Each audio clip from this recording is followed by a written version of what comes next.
إن الله وملائكته يصلون على النبي يا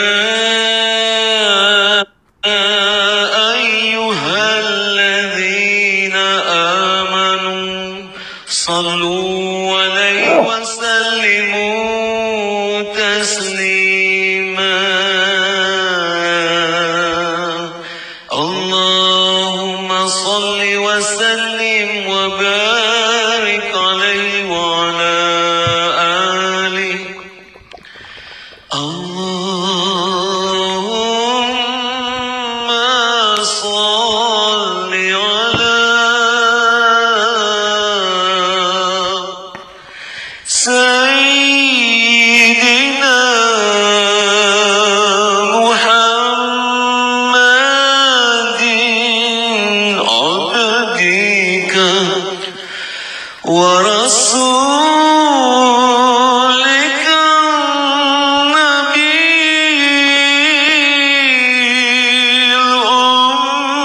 الأمي وعلى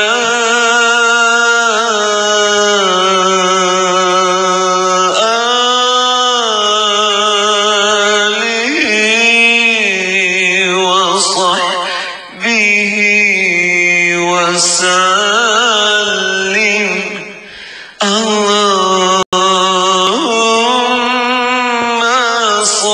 صل على سيدنا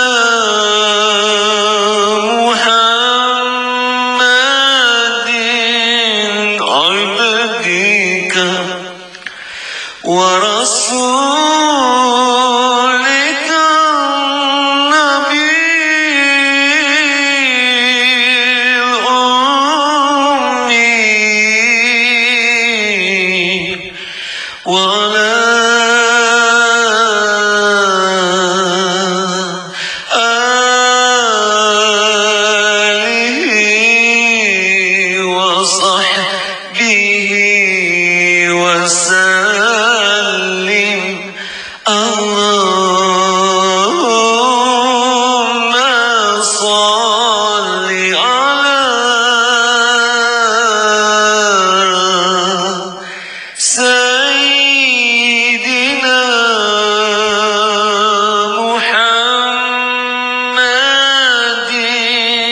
عبدك ورسولك النبي الأمي وعلى آله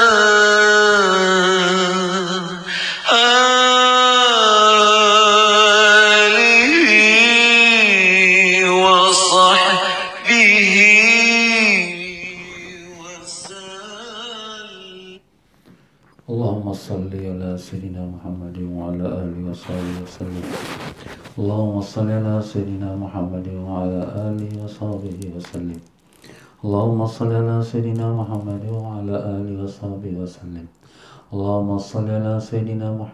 وعلى آله وصحبه وسلم اللهم صل على سيدنا محمد وعلى آله وصحبه وسلم اللهم صل على سيدنا محمد وعلى آله وصحبه وسلم اللهم صل على سيدنا محمد وعلى آله وصحبه وسلم اللهم صل على سيدنا محمد وعلى آله وصحبه وسلم اللهم صل على سيدنا محمد وعلى آله وصحبه وسلم اللهم صل على سيدنا محمد وعلى آله وصحبه وسلم اللهم صل على سيدنا محمد وعلى آله وصحبه وسلم اللهم صل على سيدنا محمد وعلى آله وصحبه وسلم اللهم صل على سيدنا محمد وعلى آله وصحبه وسلم اللهم صل على سيدنا محمد وعلى آله وصحبه وسلم اللهم صل على سيدنا محمد وعلى آله وصحبه وسلم اللهم صل على سيدنا محمد وعلى آله وصحبه وسلم اللهم صل على سيدنا محمد وعلى آله وصحبه وسلم اللهم صل على سيدنا محمد وعلى آله وصحبه وسلم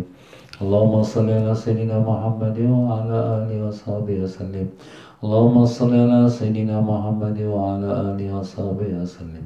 اللهم صل على سيدنا محمد وعلى آله وصحبه وسلم.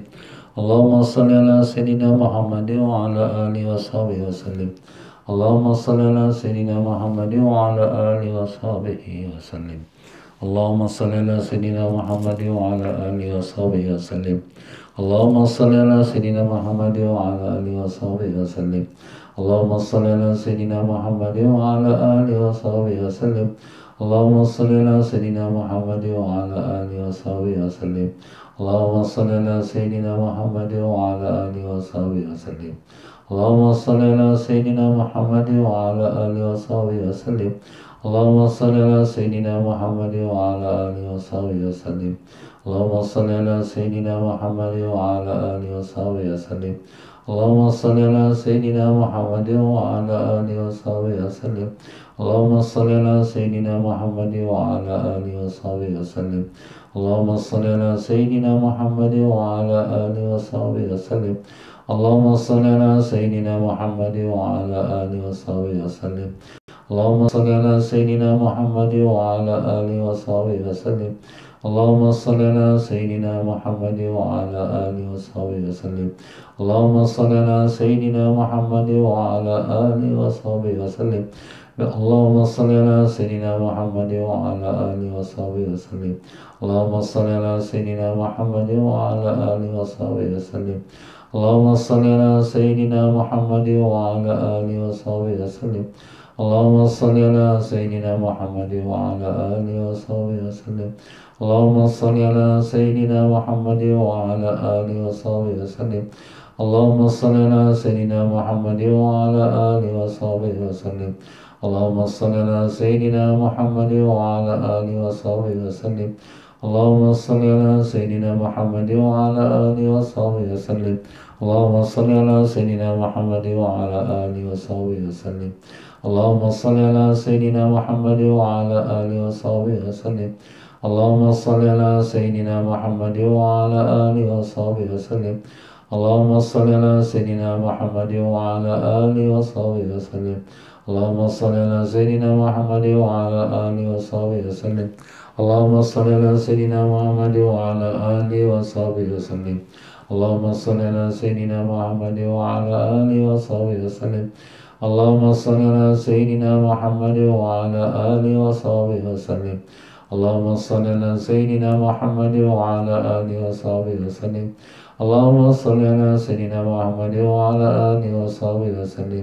اللهم صل على سيدنا محمد وعلى آله وصحبه وسلم. اللهم صل على سيدنا محمد وعلى آله وصحبه وسلم. اللهم صل على سيدنا محمد وعلى آله وصحبه وسلم. اللهم صل على سيدنا محمد وعلى آله وصحبه وسلم. اللهم صل على سيدنا محمد وعلى آله وصحبه وسلم.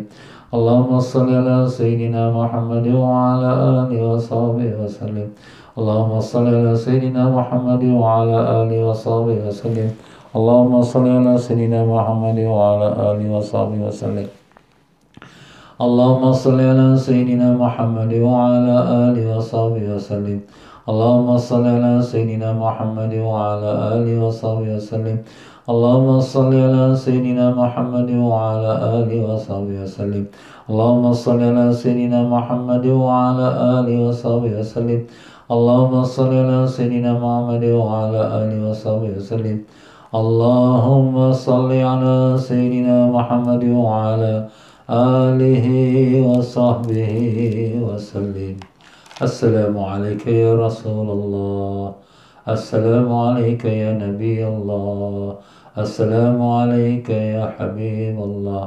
السلام عليك يا سيد المرسلين. السلام عليك يا إمام المتقين. السلام عليك يا خاتم النبيين ورحمة الله وبركاته. الفاتحة. الحمد لله رب العالمين.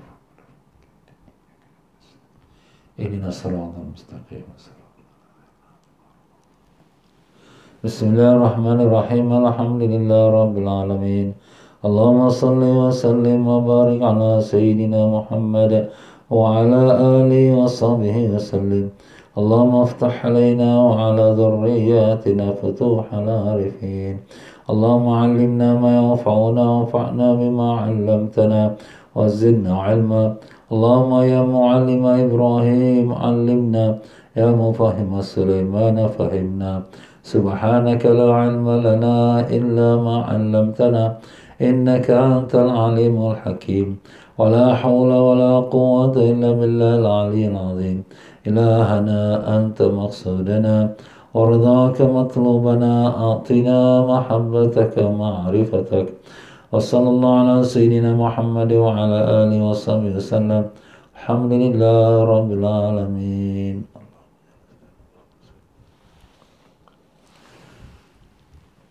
Alhamdulillah Rabbil Alamin wa bihi nasta'in ala umur dunya wad din. Allahumma salli wa sallim wa barik ala habibir rahman wa sayyidil akwan al-hadir ma'a man salla alaihi fi kulli zaman wa makan wa ala alihi wa sahbihi wa tabihi bi ihsan. Muslimin dan muslimat rahimakumullah. Assalamualaikum warahmatullahi wabarakatuh. Alhamdulillah, syukur pada Allah Ta'ala dengan berkatnya Rasulullah SAW dapat kita bertemu sekali lagi pada petang yang mulia ini untuk melanjutkan pengajian kitab Fiqhul Ibadat menurut mazhab Imam Syafi'i rahimahullah ta'ala dalam bab berpuasa. Para jemaah sekalian semua, apa khabar? Alhamdulillah, mudah-mudahan semua dipanjangkan umur oleh Allah dalam sihat walafiat, disembuhkan semua penyakit, ditanamkan iman dan taqwa, dibukakan pintu ma'rifat, dimatikan dalam iman, dalam Islam, dalam husnul khatimah, dan ditemukan kita dengan Rasulullah sallallahu alaihi wasallam mendapat barakah dan syafaat baginda. Allahumma amin ya rabbal alamin. Ya tuan-tuan dan puan-puan rahimakumullah, mohon maaf sahaja semalam pengajian tak dapat diadakan, dan dengan itu saya telah menyampaikan mesej tapi last minute. Maka dengan sebab itulah baiknya kalau para jemaah yang belum lagi memasuki dalam link channel Telegram Ustaz TM Fauzi, mungkin dapat minta dengan kawan-kawan atau dari saya, supaya kalau ada apa-apa last minute message boleh kita sampaikan melalui channel kita. Ya tuan-tuan dan puan-puan rahimakumullah, alhamdulillah dalam pelajaran kita kitab Fiqhul Ibadat, kita telah sampai di muka surat yang ke-16, iaitu dalam masalah hukum berpuasa. Dalam pelajaran kita yang terakhir pada minggu sudah, kita sedang menyebutkan tentang kelebihan berpuasa dan faedah-faedahnya yang telah kita bacakan beberapa hadis daripada Sayyidina Salman Al-Farisi, di mana Nabi sallallahu alaihi wasallam menggambarkan puasa dalam bulan Ramadan ini penuh dengan rahmat dan barakah. Awalnya rahmat, pertengahannya keampunan, dan penghabisannya ialah dengan kelepasan dari api neraka. Dan satu amal yang sunat dapat pahala seperti satu yang wajib, dan satu yang wajib dikerjakan dalam bulan Ramadan dapat pahala seperti 70 wajib pada bulan yang lain.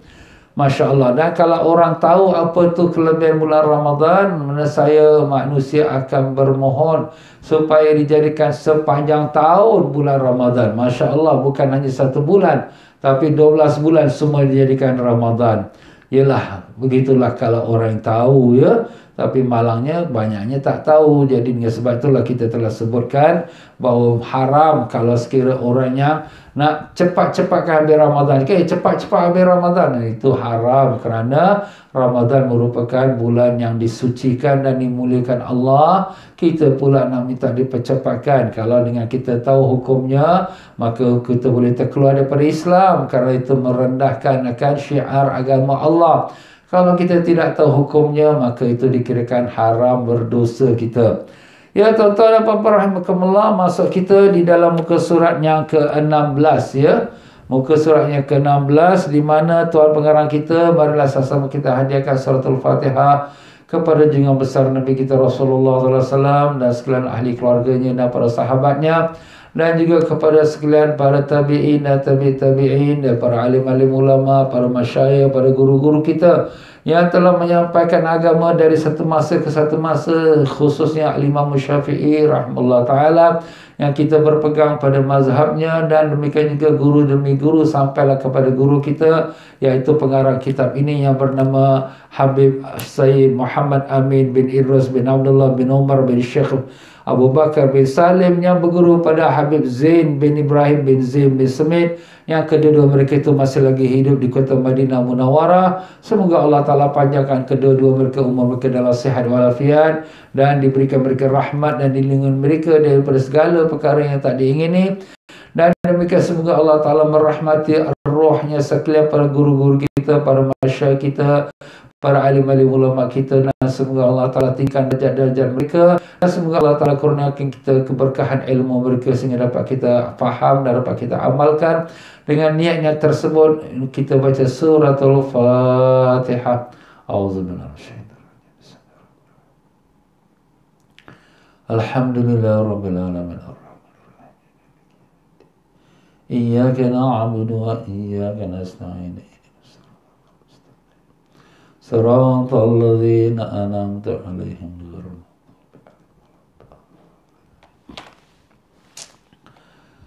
Bismillahirrahmanirrahim. Qala al-mu'allif rahimahullah ta'ala wa nafa'ana Allah bikum fid darain amin. Hukum berpuasa di muka surat 16 di perenggan yang bawah. Hukum berpuasa ada 4 sebagai berikut. Pertama, wajib. Dan wajib itu pada 6 perkara. Jadi puasa ada yang wajib, ada 6 perkara yang wajib puasa. Pertama, puasa Ramadan. Itulah yang kita akan lakukan dalam beberapa hari lagi, ya. Yang kedua, puasa qada. Jadi kalau ada wanita yang uzur tak puasa Ramadan kerana uzur, ataupun orang yang sakit waktu Ramadan dia tak puasa, dia sihat, maka dia pun wajib qada. Jadi wajib qada tu wajiblah, puasa wajib. Dan yang ketiga, puasa kafarah. Kafarah tu makna tebusan. Tebusan kerana melanggar sesuatu perkara yang dilarang. Seperti kafarah zihar. Zihar tu maknanya yang memperumpamakan sang isteri dengan salah seorang mahramnya. Contoh, sang suami yang marah kepada isteri, dia pun kata, wajahmu sama seperti wajah ibuku. Jadi di sini dia telah mensamakan wajah istrinya seperti wajah ibunya. Tapi ini dengan niat dia itu zihar. Maknanya kalau sekira dia bercakap itu hanya sekadar untuk nak memberi maklumat, memang wajah kau ni macam muka mak aku lah, itu tak apa. Tapi kalau dia dengan niatnya untuk nak mengharamkan dirinya daripada bercampur dengan isterinya, tubuh badan kau adalah haram atasku seperti tubuh badan ibuku, umpamanya. Atau wajah kau ni adalah haram ataupun sama seperti ibuku. Makna dengan niat untuk mengharamkan diri dia daripada bercampur dengan isterinya. Itu namanya zihar. Zihar. Jadi zihar ni dia kalau nak kembali kepada isterinya, nak bercampur isteri, dia bukan talak, dia belum cerai lagi, dia hanya zihar. Maka di sini dia bila bersatu dengan isterinya, maka dia hendaklah melakukan kafarah. Kafarah itu seperti dia merdekakan seorang hamba. Kalau ada hamba tak ada, maka hendaklah dia berpuasa 2 bulan berturut-turut. 60 hari lah. 2 bulan berturut-turut. Kalau 1 hari batal, kena ulang balik pada awal. Wow, teruknya. Dan yang ketiga, kalau sekiranya dia tak mampu, maka dia memberi makan pada 60 orang miskin. Itu dia punya hukuman kafarah. Kafarah zihar, ya. Membebaskan hamba, ataupun berpuasa 2 bulan berturut-turut, ataupun merdekakan, ataupun memberi makan 60 orang miskin. Setiap 1 orang miskin 1 mud. Jadi kalau 60 orang 60 mud. Mud tu 750 gram. Dia tak sampai 1 kilo lah, ya. Jadi itu puasa wajib. Puasa kafarah tu wajib. Dan yang keempatnya ialah puasa sebagai ganti membayar dam. Puasa kafarah juga, kafarah kerana dia melakukan hubungan suami isteri waktu dia dalam ihram. Dalam ihram haji, dia tak boleh bercampur suami isteri, tapi dia sudah langgar. maka dia wajib dia batal haji dia, dan kemudian dia wajib qada pada tahun akan datang, dan kemudian dia wajib pula membayar kafarah. Kafarah ini hanya pada lelaki saja, sang suami. Sang isteri tak wajib membayar kafarah kalau sekiranya berlakunya perhubungan suami isteri dalam masa ihram haji. Jadi suaminya kena bayar kafarah. Kafarah dia merdekakan seorang hamba, ataupun dia berpuasa 2 bulan turut-turut, ataupun dia memberi makan 60 orang miskin. Begitu juga kafarah kalau dia melanggar dengan dia melakukan hubungan suami isteri dalam masa dia berpuasa Ramadan. Puasa Ramadan itu pun kafarah. Jadi puasa kafarah ni banyaklah ya. Kafarah zihar, kafarah kerana haji dibatalkan kerana berlaku hubungan suami isteri, dan juga kerana dia batal puasa dengan hubungan suami isteri dalam masa puasa Ramadan ya. Yang keempatnya, puasa wajib ialah sebagai ganti membayar denda haji atau umrah. Itu yang telah saya sebutkan tadilah ya. Dan yang kelimanya, puasa sebelum salat sunat istisqa apabila diperintahkan oleh pemerintah presiden untuk berpuasa. Ini kalau pemerintah Islam ya. Jadi apabila pemerintah Islam ni dia disunatkan menyuruh rakyat dia untuk berpuasa supaya sebelum kita solat istisqa. Solat istisqa tu apa? Solat minta hujan. Jadi apabila dah beberapa lama tak hujan, jadi rakyat menderita kehausan, kekeringan air dan sebagainya, maka kita solat istisqa. Sunatnya sebelum kita nak solat istisqa 3 hari sebelumnya kita puasa. Jadi kalau puasa tu datangnya daripada perintah pemerintah Islam seperti sultan atau raja, atau kita katakan presiden negara, kalau negara orang Islam lah ya, maka itu menjadi wajib sebab itu diperintah. Tapi kalau sekiranya itu tidak diperintah, maka itu hukumnya sunat ya. Puasa 3 hari sebelum kita solat istisqa. Dan yang keenam, puasa nazar. Jadi kalau sekiranya kita ni tak ada apa-apa, tapi kita nak puasa, tapi kita tak malas nak puasa, kita nazar lah. Aku bernazar pada Allah, besok aku nak puasa. Jadi dengan itu, besok jadi puasa wajib. Nazar tu wajib, dia dapat pahala wajib. Jadi kalau ada orang nak puasa sunat, dia dah memang nak buat puasa sunat, tapi dia nak dapat pahala wajib, dia boleh nazarkan dia. Misal kata, dia lepas makan sahur, dia bernazar, ya Allah, aku bernazar hari ini aku nak puasa kerana engkau. Jadi dia nazar. Jadi apabila dia sudah nazar, dia pun niat, ya Allah, aku niat puasa nazar esok hari kerana Allah. Jadi dengan itu pahala puasa nazar tu mendapat pahala wajib ya. Jadi kalau orang tak nazar dapat pahala sunat. Pahala sunat, pahala wajib berbeza. Ya, jadi banyaklah kelebihan kalau puasa wajib. Jadi itulah puasa nazar. Tapi biasanya orang nazar ni dia nak ada hajat. Itu tak semestinya. Dia ada hajat, kalau dia sembuh sakit, dia nak puasa, dia bernazar, aku bernazar. Tapi nazar ni dia kena sebut nazar. Dengan dia lafazkan, bukan dengan niat hati, tidak ya. Dia nak lafazkan, aku bernazar kepada Allah, kalau aku sembuh sakit ini, aku nak puasa 3 hari turut-turut. Dia pun sembuh. Maka itu jadi puasa nazar tu wajib. Tapi kalau dia hanya cakap dalam hati saja, aku kalau sembuh ni aku nak puasa sunat 3 hari. Itu tak wajib. Itu belum nazar lagi. Nazar tu dia kena lafazkan, aku bernazar kepada Allah ya. Macam tu jugalah kalau dia sampai hajat dia. Kalau dia kata kalau dia cakap, kalau aku dapat rezeki ni, aku nak puasa lah 3 hari. Tapi dah dapat rezeki dia tak puasa, tak berdosa sebab itu tak menjadi wajib lagi. Baik ustaz, dia itu tak nazar? Belum. Dia tak lafazkan perkataan nazar, dia belum jadi nazar. Nazar tu apabila dia lafaz, aku bernazar pada Allah, kalau aku berjaya dalam projek ini, aku akan melakukan puasa 3 hari berturut-turut. Tapi tak mesti 3 hari turut-turut lah. 1 hari pun boleh. Kalau sebut 3 hari saja pun boleh. 3 hari saja tu mana pecah-pecah pun boleh ya. Itu nazar lah. Itu dalam bab puasa nazar insyaAllah. Itu selesai 6 puasa yang dalam kategori puasa wajib. Kita ulangi sebutnya, puasa Ramadan, puasa qada, puasa kafarah, puasa ganti, kita kata bayar dam haji. Bayar dam haji ini ada juga yang dinamakan, bukan mesti dia bercampur suami isteri saja. Ya, campur suami isteri yang kita dah sebut juga tadi. Tapi dia juga termasuk juga bayar dam. Dam tu maknanya denda lah. Denda kerana dia tak bermalam di Muzdalifah, ataupun dia meninggalkan salah satu wajib-wajib haji. Wajib-wajib haji tu ada 6 lah. Tu panjang pula nak sebut. Tapi kalau dia tinggalkan salah satu wajib haji, dia kena bayar dam. Ya. Dam tu maknanya nak kena sembelih 1 ekor kambing lah. Itu dam tu, sembelih 1 ekor kambing. Tapi dia tak ada duit nak bayar, nak beli 1 ekor kambing, nak bayar dam.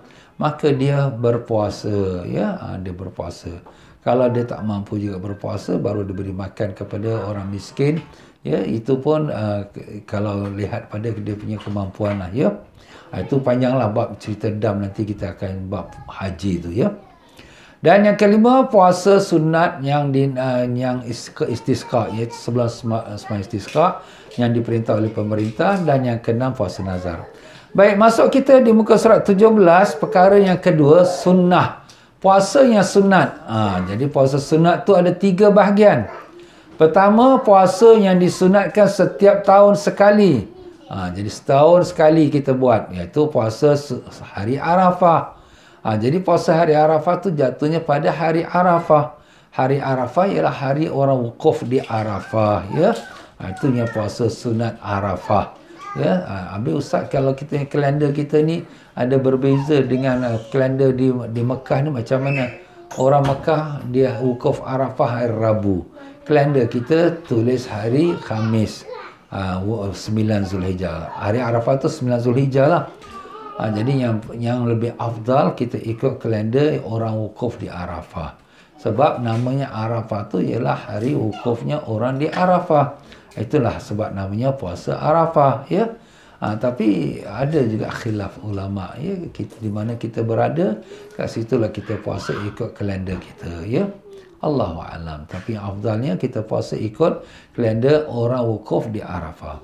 Dan puasa 6 iaitu puasa bulan Syawal. Ya, puasa bulan Syawal tu orang kita namakan dia puasa 6 tu kerana memanglah 6 hari. Ya.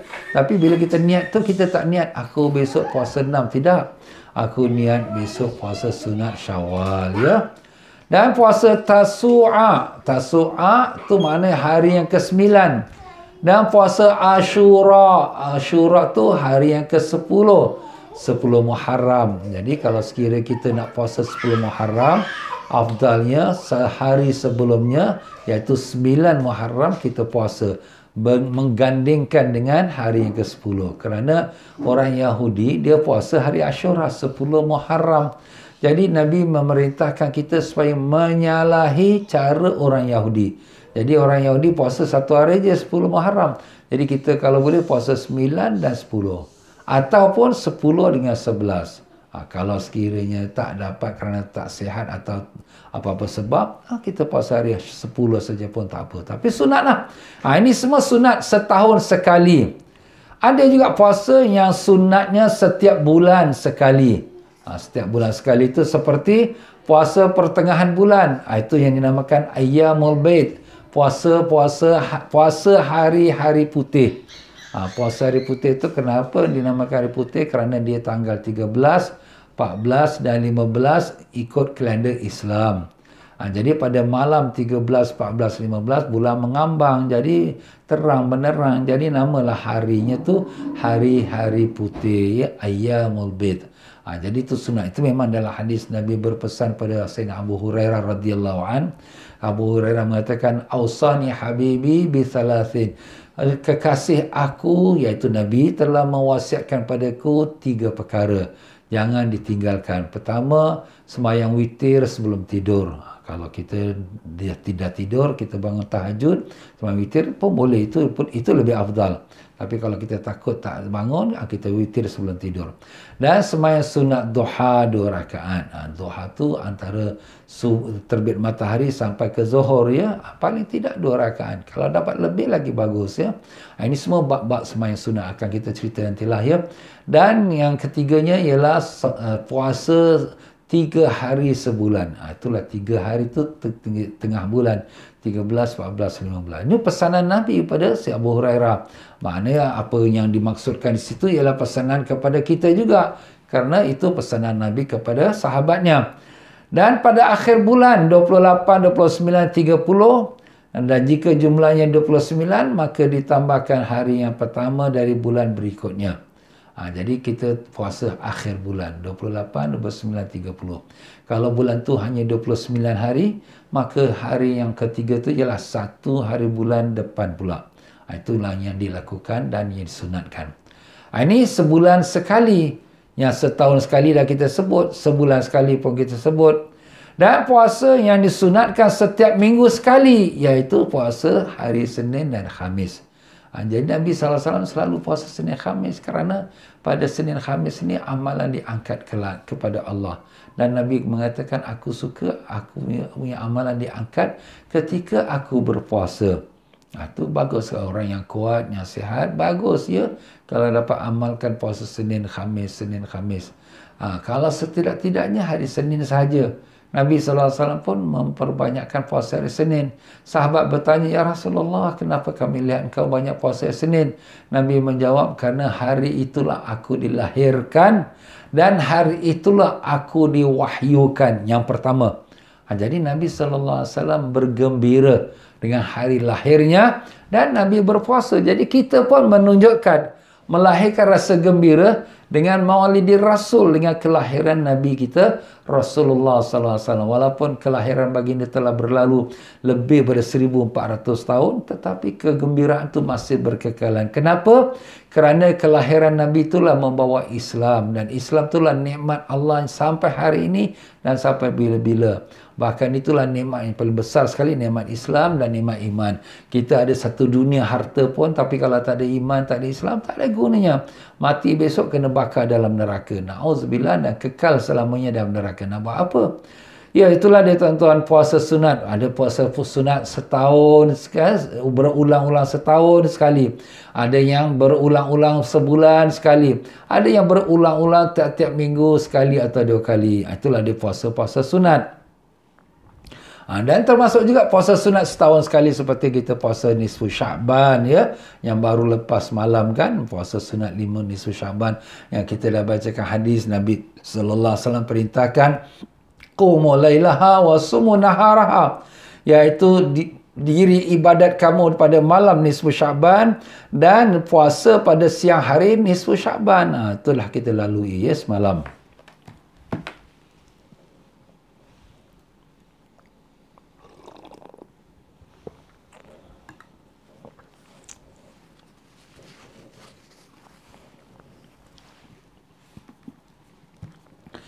Dan jenis yang ketiga ialah makruh. Ada puasa makruh? Ada. Seperti puasa pada hari Jumaat sahaja. Atau Sabtu sahaja. Atau Minggu sahaja. Minggu tu hari Ahad lah ya. Jadi kita jangan puasa kalau hari Ahad saja. Atau hari Sabtu sahaja. Atau hari Jumaat sahaja. Kenapa? Sebab dimakruhkannya berpuasa pada hari-hari tersebut ialah adapun puasa pada hari Jumaat sahaja, hukumnya adalah makruh. Kerana dikhawatirkan dapat melemahkan amalan-amalan yang selayaknya dilakukan pada hari Jumaat. Sebagaimana sabda Rasulullah SAW, la yasumu ahadukum yawmal jum'ah illa yasuma yawman qablah atau yawman ba'dah. Artinya, janganlah kamu berpuasa pada hari Jumaat sahaja, kecuali jika kamu akan berpuasa 1 hari sebelumnya atau 1 hari setelahnya. Hadis riwayat Imam Bukhari dan Imam Muslim ya. Jadi Nabi SAW satu masa masuk ke rumah isterinya Juwairiyah dan didapatinya dia berpuasa pada hari Jumaat. Nabi bertanya pada dia, semalam kau puasa tak? Hari Khamis puasa tak? Tidak. Besok hari Sabtu nak puasa tak? Tak nak. Kalau gitu, bukalah puasa. Nabi menyuruh dia berbuka. Jadi makna sini dilarang. Bukan dilarang haram, tapi makruh. Habis orang nak puasa juga, nak puasa, dia puasalah, tapi makruh. Makruh tak dapat pahala. Tak dapat pahala, rugilah. Tapi dapatlah pahala kerana dia bersusah payah. Tapi dari segi keistimewaan hari Jumaat dia berpuasa, tak ada. Ya? Sebab makruh. Jadi di sini Tuan Pengarah kita menerangkan sebab makruh tu jangan sampai kita lemah.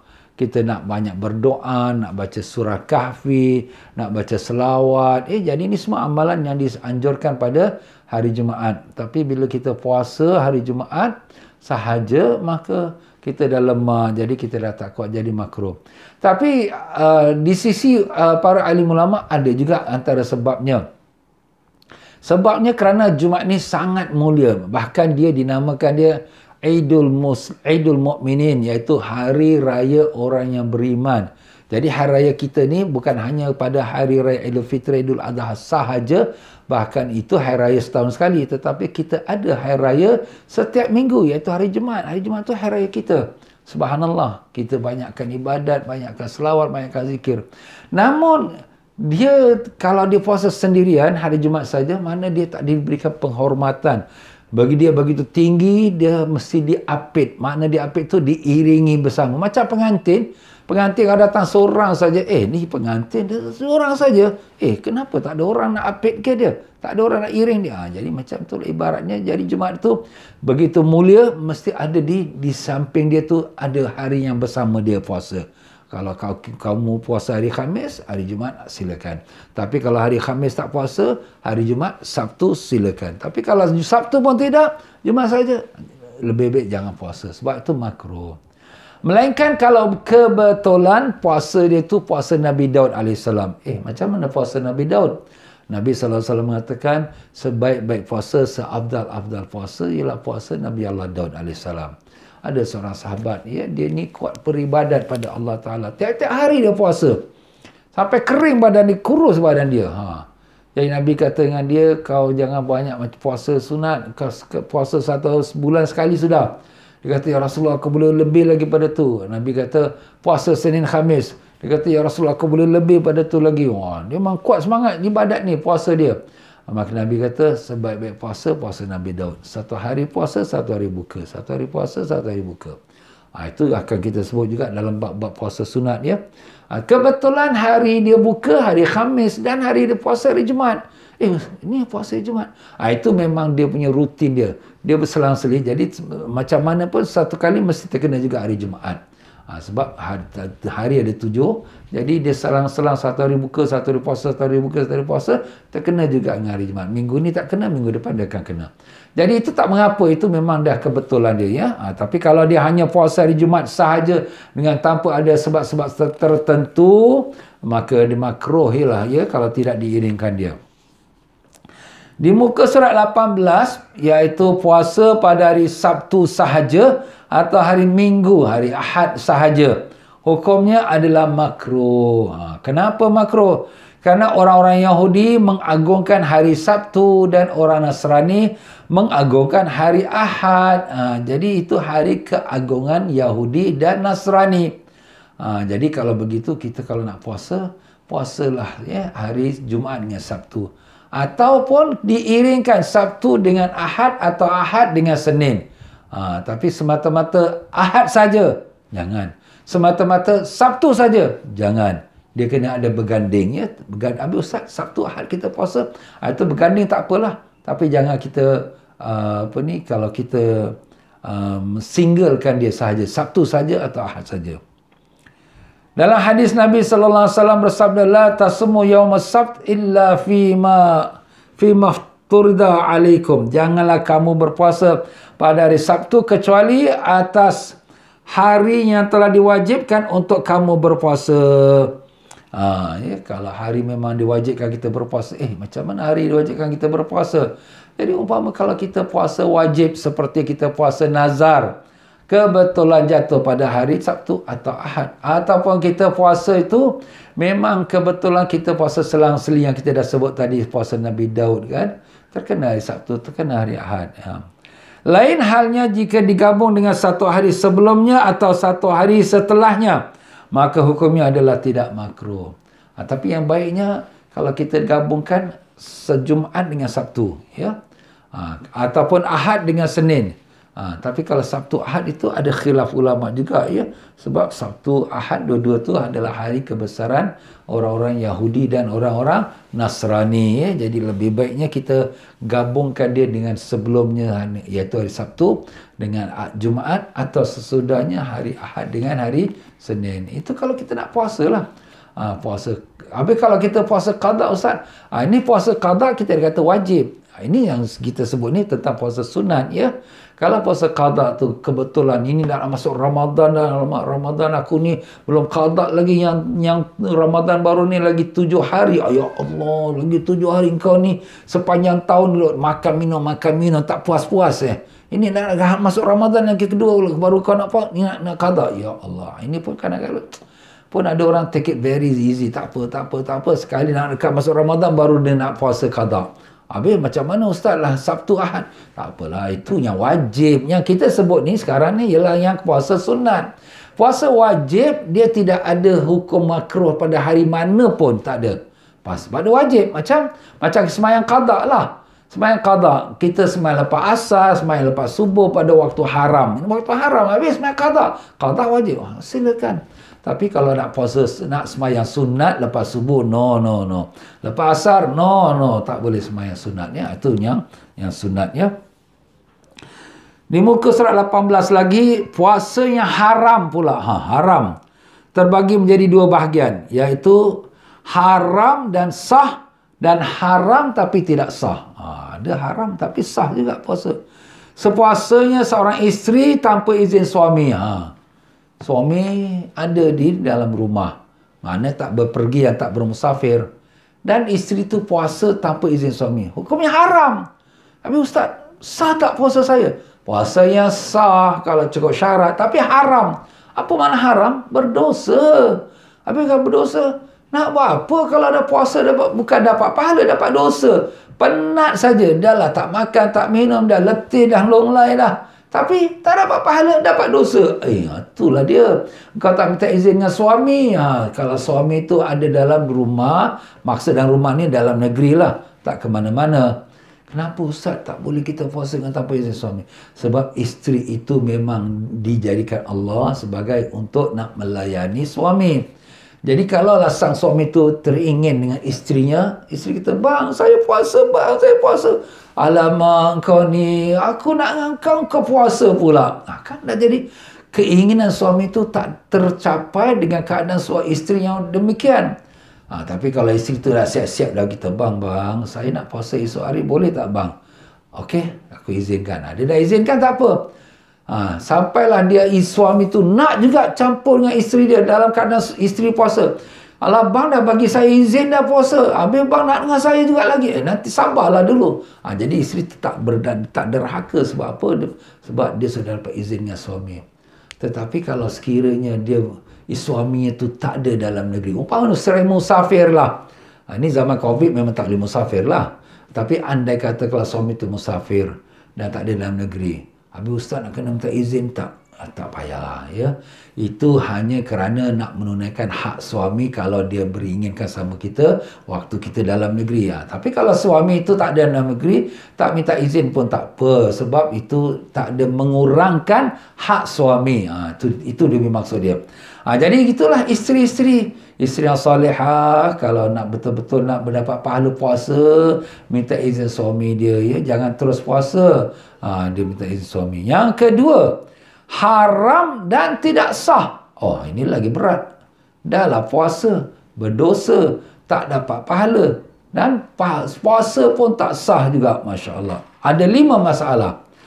Pertama, puasa pada hari raya Aidul Fitri, tanggal 1 Syawal. Ini semua hari-hari haram puasa. Tak boleh kita puasa sebab hari hari raya 1 Syawal tu memang Allah jadikan hari makan minum umatku, ya. Jadi memang itu untuk hari kita gembira. Yang kedua, puasa pada hari raya Aidul Adha. Aidul Adha tu 10 Zulhijjah lah. Ni pun tak boleh kita puasa, dilarang, haram kita puasa. Dalil dilarang berpuasa pada 2 hari raya di atas adalah hadis yang diriwayatkan oleh sahabat Abu Hurairah radhiyallahu anna Rasulullah sallallahu alaihi wasallam naha an siyami yaumain, yaumil adha wa yaumil fitr. Rawah Muslim. Sesungguhnya Rasulullah sallallahu alaihi wasallam melarang berpuasa pada 2 hari, iaitu hari Idul Adha dan hari Idul Fitri. Jadi 2 ni Nabi larang. Sebab hari raya itu apa? Nak menunjukkan rasa gembira kita. Kenapa gembira? Kerana syukur kita kepada Allah Subhanahu Wa Taala. Jadi kalau kita puasa ni, kalaulah sekira puasa qada kita tu, itu kita puasa qada, itu boleh. Tapi tak boleh juga puasa qada pada hari raya. Jadi kalau sekira puasa qada pada hari raya, haram juga berdosa. Tak sah puasa dia. Tapi kalau dia nak puasa qada di dalam masa yang lain, apakah dia kena minta izin suami? Wajib minta izin suami. Ustaz, ni puasa wajib. Ya, puasa wajib. Tapi boleh tak qada pada hari lain? Boleh. Misal kata dia nak puasa besok, nak puasa qada. Suami kata tak boleh, tak boleh. Okeylah bang, kita tak boleh. Tapi kalau puasa qada tu sudah sampai pada penghujung Syakban, makna lagi 5 hari masuk Ramadan yang berikutnya. Dan dia perempuan ini, isteri ni masih lagi dia ada qada 5 hari. Itulah sepanjang tahun 350 hari kau duk sibuk sana, sibuk sini. Ni dia tinggal betul-betul tengah 5 hari ni baru kau nak ingat nak qada. Nampak? Ini kadang-kadang orang tu sibuk sangat tu. Super sibuk, terlampau sibuk dia. Habis ustaz kan minta izin tapi wajib dia puasa. Kerana dia itu wajib perintah Allah. Macam juga dia puasa Ramadan. Puasa Ramadan dia wajib puasa. Suami kata tak boleh, tak boleh. Bang, ini wajib bang. Bukan nak minta izin lagi. Begitulah juga puasa qada. Kalau sekiranya sudah sampai di penghujung Syaban tu, dah tak ada pilihan. Tapi kalau ada pilihan, isteri itu kena minta izin juga suami. Kenapa? Sebab kamu tak puasa besok, lusa boleh puasa, tulak boleh puasa. Itulah dia punya hukum dia, ya. Tapi kalau sekiranya puasa pada 1 Syawal atau 10 Zulhijjah, iaitu puasa hari raya, dua hari itu hukumnya haram, ya. Di antara hikmah diharamkannya berpuasa pada hari raya adalah kerana seluruh hamba berada dalam jamuan tamu, menjadi tetamu Allah. Jadi kita pada hari raya itu menjadi tetamu Allah. Yang beri kita makan siapa? Allah. Jadi kita berhari raya itu menjadi tetamu Allah. Dan sebagai tamu, maka tidak pantas, tak sesuai tatkala diundang ia di dalam keadaan berpuasa. Begitu juga kalau kita pergi ke majlis orang, ya, orang jemput kita puasa, orang jemput kita majlis. Habis kita berpuasa. Macam mana ustaz ni, kita ni berpuasa, orang jemput majlis.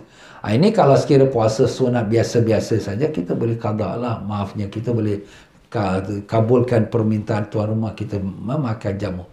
Kalau sekiranya kita berpuasa juga, tuan rumah tu merasa sedih, ya, ataupun suka hati dia, maka kita buka puasa sebab kita gembirakan tuan rumah. Tapi kalau tuan rumah tu dah kenal rapat, kita tak apa, awak nak puasa, teruskan puasa. Tak mengapa, ya. Kalau kita jadi tetamu. Kalau kita jadi tetamu tu, kalau kita nak pergi majlis orang tu, kita puasa, kecil hati tak tuan rumah tu kalau aku tak makan. Kalau tak adalah, dia tak kecil hati. Kita bagi tahu siang-siang lah, saya ni puasa tau pada hari awak jemput tu. Kebetulan memang puasa tu puasa rutin kita. Senin, Khamis, ataupun 3 hari, atau kebetulan hari nisfu Syakban, atau memang 10 Muharram. Itu memang hari-hari kita disunatkan puasa. Alamak, kalau batal 10 Muharram, nak tunggu 10 Muharram tahun depan, dah lama lagi. Jadi kita, semua perkara itu, perkara yang sudah disunatkan, kita boleh bagi tahu tuan rumah. Jadi tuan rumah ataupun kita lah ni sekarang, kita nak buat majlis perkahwinan, kita tengok juga kalender Islam. Jangan tengok short kalender Inggeris saja. 24, 20. Cantik-cantik nombor ni. 2020 tu. Kau ni tengok itu. Tengok kalender Islam tu pula. Kalender Islam tu, alamak, jatuh hari 10 Muharram. Tak bagus ni. Orang nak puasa sunat. Ataupun kita buat majlis waktu malam. Jadi jamuan malam, jadi orang buka puasa sekali, orang makan lah. Tak apa, itu bagus juga. Ya, itu satu cara jugalah. Jadi pokoknya nasihat saya ni, kalau kita nak buat majlis jemputan orang, jangan datang majlis walimah ke apa pun, tengok kalender Islam tu. Jadi kita jangan bertembung dengan hari-hari kebesaran Islam yang untuk kita nak berpuasa sunat, ya. Puasa pada hari tasyrik. Jadi puasa tasyrik tu 11, 12, 13 pada bulan Zulhijjah. Tasyrik tu maknanya mengecut. Itu pada hari 11. Jadi orang pergi haji pada hari raya 10 Zulhijjah, orang sembelih korban atau sembelih dam, dan yang dimakannya oleh orang ahli Mekah, ya. Jadi apabila orang ahli Mekah ni ada lebihan kambing, lembu, ke unta, daging-daging ni, dan mereka ni memang orang yang susah-susah, ya. Ini pengalaman saya sendirilah. Waktu saya sini duduk Mekah 2 tahun, alhamdulillah, syukur pada Allah. 2 tahun duduk Mekah memang hidup susah, ya. Memang masa tu miskin, susah pun susah. Makan malam tu saya makan hanya cecah air dengan cecah roti dalam laban. Laban tu mana yogurt, ya. Macam tu saja. Memang susah. Air pun susah, ya. Nak kena ambil pada Masjidil Haram, duduk atas bukit, buat ni atas bukit. Memang susah, tuan-tuan, ya. Masa tu pun zaman susah. Tahun 70-an, keluarga pun taklah bukan orang kaya, ya. Jadi orang-orang Mekah ni memang susah. Pada zaman dulu ni, sekarang yang cakaplah sekarang Masya Allah, Masya Allah. Tapi di samping Masya Allah pun ada juga yang susah pun masih lagi ada lagi. Jadi apa yang mereka buat zaman-zaman dulu lagi, pada zaman Nabi lagi. Sebab tu namanya tasyrik. Tasyrik mengecut. Kerana pada mereka tu bila mereka dah sembelih korban tu ada daging-daging tu mereka potong iris-iris dan kemudian letakkan garam, kemudian jemur. Memang jemur tu cepat kering. Pasal apa? Memang musim panas. Memang panasnya pun kuat, 50 degree. Dia kering, kemudian simpan, dan bila tak ada makanan, tak ada lauk apa, mereka masaklah sikit-sikit sampai tahan setengah tahun pun tahan. Export pun tak ada. Zaman dulu susah-susah, export pun tak ada. Jadi itulah yang disimpan. Itu nama tasyrik. Jadi tasyrik tu mengecut kerana daging tu mengecut. Jadi asal tasyrik tu ialah pada lepas orang sembelih korban. Dan hari-hari korban juga. 11, 12, 13 pun boleh kita sembelih korban lagi. Jadi sebab itulah namanya hari tasyrik. Jadi pada hari tasyrik ini pun hari kegembiraan, melahirkan rasa gembira dengan nikmat Allah. Kita disuruh makan minum oleh Rasulullah sallallahu alaihi wasallam. Jadi haram kita berpuasa pada hari tasyrik 11, 12, 13, ya. Dalil dilarang berpuasa pada hari tasyrik di atas adalah hadis diriwayatkan oleh Sayyidina Abdullah bin Amr bin As radhiyallahu anhuma. Rasulullah SAW bersabda, ayyamu tasyrik ayyamu aklin wa syurbin wa salah, fala yasumanna fiha ahadun. Hari tasyrik adalah hari makan dan minum dan salat, maka janganlah ada satu pun dari kamu yang berpuasa. Nabi larang puasa 11, 12, 13, ya.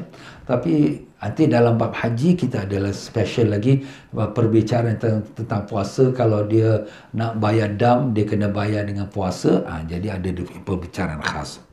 Yang keempat, haram puasa setelah pertengahan bulan Sya'ban.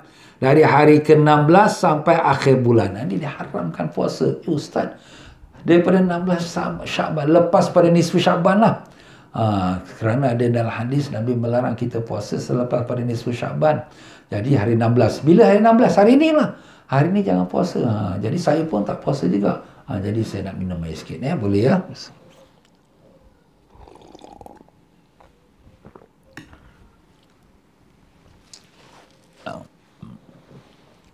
Jadi kenapa dilarang puasa selepas pada 15 Sya'ban? Supaya jangan kita lemah nanti bila kita nak masuk puasa Ramadan. Jadi dah puasa 16, 17 sampailah 25 sampai 29 Sya'ban. Alamak, puasa Ramadan dah tak larat. Kan? Jadi yang Ramadan wajib, yang ini sunat. Jadi kamu lebih ke sunat, makruh. Bahkan setengah ulama kata haram.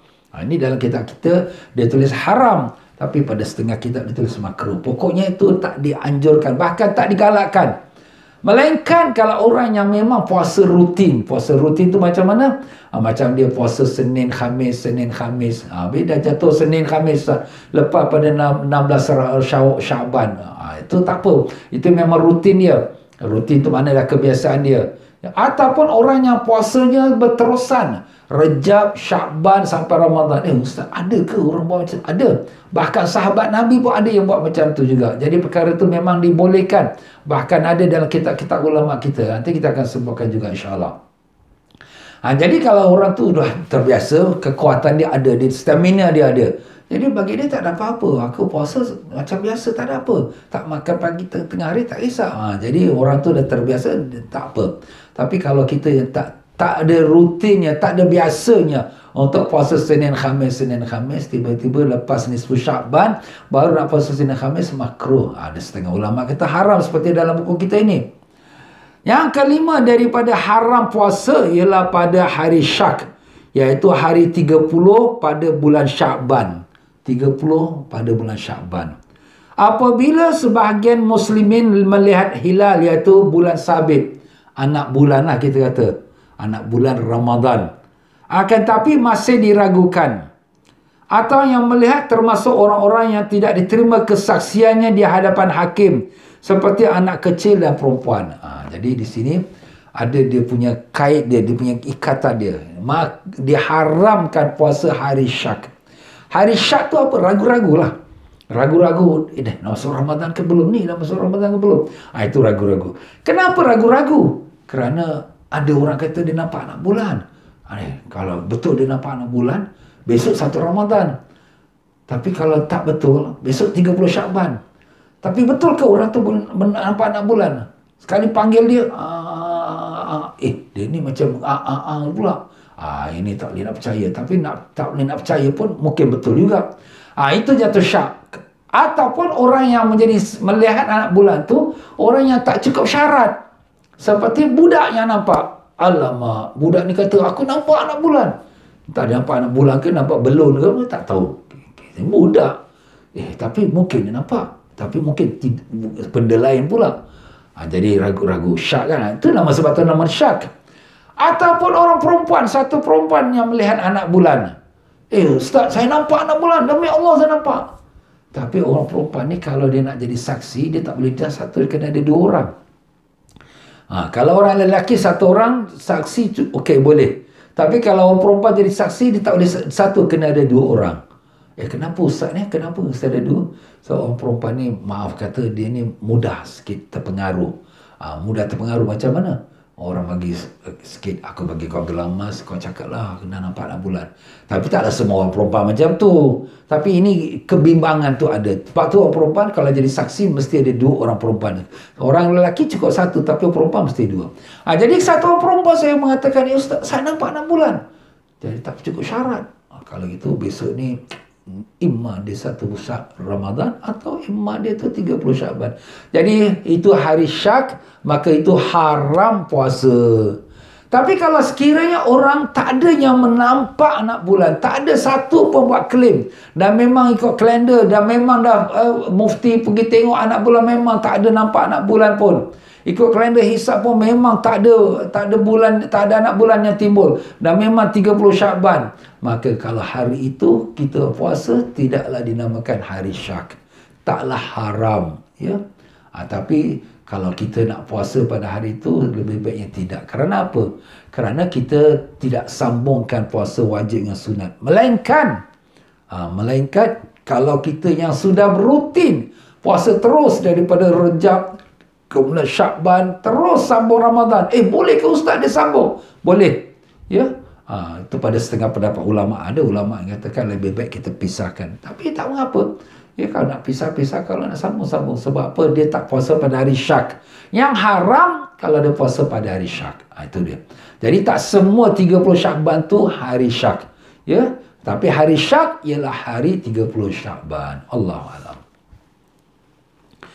Faedah yang pertama, di muka surat 19 lagi ya. Allahu a'lam. Kita berhenti pada faedah pertama lah.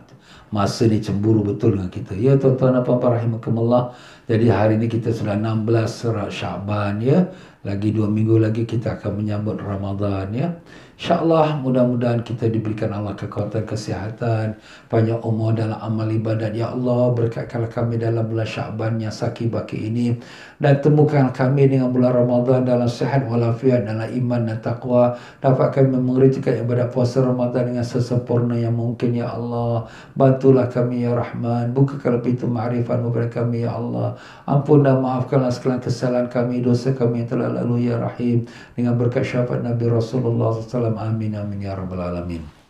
Ya tuan-tuan dan puan-puan rahimakumullah, saya ucapkan banyak terima kasih kepada mereka yang telah menderma untuk pelarian ke Rohingya yang tertimpa dengan kebakaran perkampungan mereka, dan juga dengan bulan Ramadan yang sudah hampir tiba ni. Mungkin ada banyak orang Islam kita, bukan mungkin lah, memang banyak orang Islam kita yang dalam kesusahan, kemiskinan ya, maupun di Rohingya, orang-orang di Bangladesh sana, orang di Kamboja, orang di Filipina, di Yaman, di Palestin, di Syria. Masya Allah, banyak orang Islam kita yang susah ya. Jadi tuan-tuan dan puan-puan yang nak berderma untuk mereka nak berbuka puasa, sahur, Masya Allah, pahala besar tuan-tuan. Kita bagi orang makan untuk pahala untuk mereka berbuka, kita dapat pahala mereka puasa. Kita bagi makanan mereka sahur, sehari penuh mereka beribadat, semua kita dapat pahala. Masya Allah, Masya Allah. Jadi tuan-tuan, marilah kita rebut ya, untuk kita nak berinfak untuk mana-manalah orang umat Islam yang dalam kesusahan ya, kita berinfak Ramadan ya. Jadi siapa-siapa yang nak berinfak Ramadan ya, ini termasuklah untuk orang miskin, anak yatim, semua dah termasuklah tu ya. InsyaAllah bolehlah dia buat pinau, dan kemudian insyaAllah kita akan sampaikan. Memang banyak orang minta-minta, orang WhatsApp saya dari kampung tu, kampung ni, daripada Kamboja, daripada Bangladesh, daripada yang di Yaman ya. Masya Allah, Alhamdulillah. Baiklah tuan-tuan dan puan-puan, insyaAllah mudah-mudahan Allah kabulkan kita niat yang baik untuk kita berpuasa. Siapa yang ada lapang malam ini, jangan lupa malam ni saya juga ada kuliah lepas maghrib ni, lepas maghrib di masjid, insyaAllah di Allahumma salli Muhammad, Masjid Maidin ya, jam 7.40 kita akan mulakan kelas kita jam 7.40 atau 7.35. Sekarang maghrib pun dah cepat tuan-tuan ya. Jadi insyaAllah tuan-tuan dan puan-puan, sampai masa silakan, iaitu saya akan membicarakan tentang bab puasa Ramadan. Dan juga siapa yang ada kelapangan malam ini, iaitu lepas main isyak di Masjid Kasim, Masjid Kasim Changi, Singapura, jam 9 malam ya. Jam 9 malam, iaitu pengajian kitab Syekh Abdul Qadir Jalani, Kurnia Rabbani. Baiklah tuan-tuan dan puan-puan, saya minta maaf banyak dalam penyampaian saya, apa-apa kekurangan, kelemahan dan kebodohan dengan kebebalan saya. Maaf banyak, mudah-mudahan apa yang kita bicarakan itu manfaat untuk kita bersama. Dan marilah sama-sama kita memberikan salam kasih sayang kita kepada baginda Nabi kita Rasulullah SAW, dengan kita berdiri dan memberi salam pada Nabi SAW. Sallallahu ala Muhammad, sallallahu alaihi wasallam, sallallahu ala Muhammad, sallallahu alaihi wasallam. Allah ya Nabi, salam alaika, ya Rasul, salam alaika, ya Habib, salam alaika, salawatullah alaika. Allah ya Nabi, salam alaika, ya Rasul, salam alaika, ya Habib, salam alaika, salawatullah alaika. أشرق الكون ابتهاجا بوجود المصطفى أحمد، ولأهل الكون أنس وسرور قد تجدد. الله يا نبي، سلام عليك، يا رسول، سلام عليك، يا حبيب، سلام عليك. عليك صلوات الله عليك فاطربوا يا أهل المثاني فهزار اليمن غرد واستضيئوا بجمال فقفي الحسن تفرد الله يا نبي سلام عليك يا رسول سلام عليك يا حبيب سلام عليك صلوات الله عليك مرحبا مرحبا يا نور عيني مرحبا مرحبا جد الحسين مرحبا يا رسول الله أهلا مرحبا بك إن بك نسعد مرحبا مرحبا يا نور عيني مرحبا مرحبا جد الحسين مرحبا وبجاه يا إلهي مرحبا جود وبلغ كل مقصد مرحبا مرحبا يا نور عيني مرحبا مرحبا جد الحسين مرحبا واهدنا نهج سبيلي مرحبا كي به نصعد ونرشد مرحبا مرحبا يا نور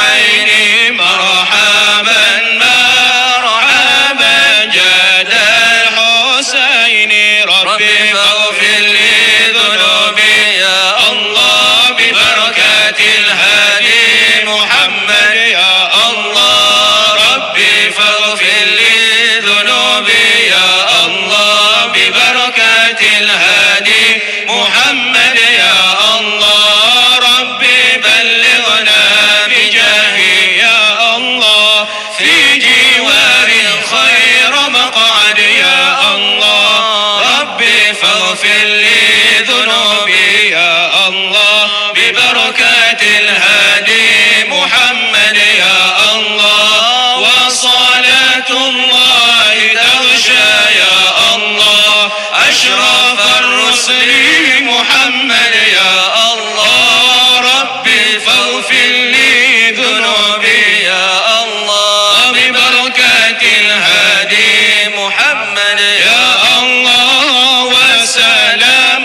مستمر يا الله كل حين يتجدد يا الله ربي فاغفر لي ذنوبي يا الله ببركة الهادي محمد يا الله طلع البدر علينا من ثنيات الوداع وجب الشكر علينا ما دعا لله داع أيها المبعوث فينا جئت بالأمر المطاع جئت شرفت المدينة مرحبا يا خير